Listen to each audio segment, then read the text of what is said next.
26 août 1944. Le lendemain de la libération de Paris, le général de Gaulle descend les Champs-Élysées. Autour du général de Gaulle, des membres du Conseil national de la Résistance, des officiels, la foule, la liesse. Autour encore les véhicules de la 2e division blindée du général Leclerc. Regardez bien, ces véhicules, ces half-tracks, chargés de la sécurité du général.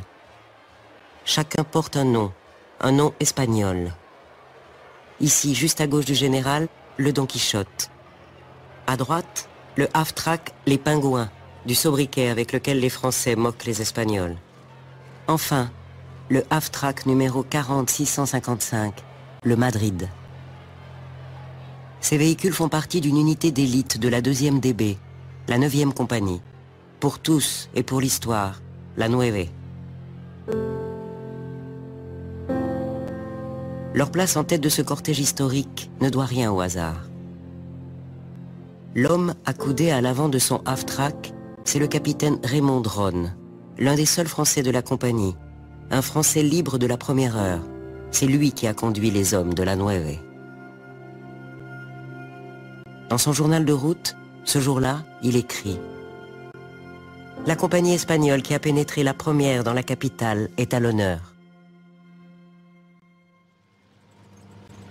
2 jours plus tôt, au soir du 24 août, le général Leclerc et sa 2e DB sont stoppés à quelques kilomètres de Paris.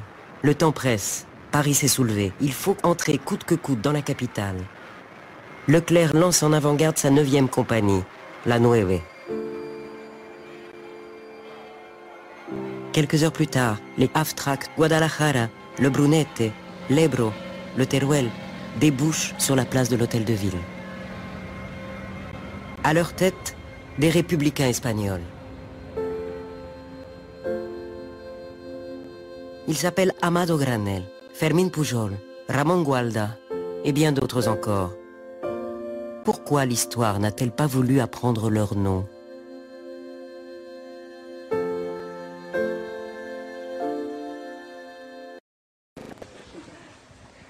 Aunque en realidad la historia de estos hombres comienza lógicamente en 1936, cuando todos, por toda España, empuñaron las armas para defender la República Española. Y allí comienza la historia, es decir, durante 2 años y medio lucharon contra 4 ejércitos.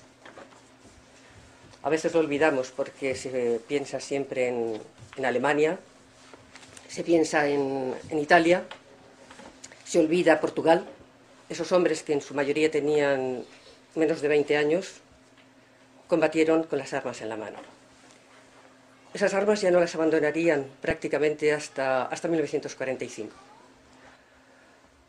Sabemos, 1939, la retirada, esos campos, y una gran mayoría de hombres que ante las humillaciones y ante todo lo que estaban viviendo prefirieron marcharse a la Legión en aquella época. Oficialmente en los libros franceses se dice fueron 3.000, fueron 2.500, fueron 4.000, fueron miles y miles y miles. Yo quisiera que los historiadores oficiales, o por lo menos más conocidos, que han dado estas cifras de 2.000 y 3.000, me gustaría decirles que digan de dónde las sacan, realmente. Porque yo considero en mi trabajo, en el trabajo que llevo avanzado hasta hoy, que fueron muchos más. Es decir, posiblemente muchos más de 10.000. Cuando en 1943 se formó en Marruecos la 2ª división blindada del general Leclerc, los españoles constituían ya una parte importante en sus tropas. Federico Moreno, uno de los oficiales de la Nueve, lo contaba así: los españoles llegaban de todos lados, de los campos de concentración del Sáhara, de donde habían sido liberados, o de la Legión, de donde desertaban por centenares. Otros llegaban de Argel, de Orán, de Túnez o de Casablanca, donde muchos habían estado más o menos escondidos. Si no hubieran cerrado los centros de reclutamiento, se hubiesen podido constituir 2 divisiones de la Francia libre solo con españoles. El capitán Dron su hija acaba de marcharse ahora mismo, diría de ellos: eran individualistas, idealistas, valientes y daban prueba de un valor algo insensato. No tenían el espíritu militar. Eran incluso antimilitaristas, pero todos eran magníficos soldados.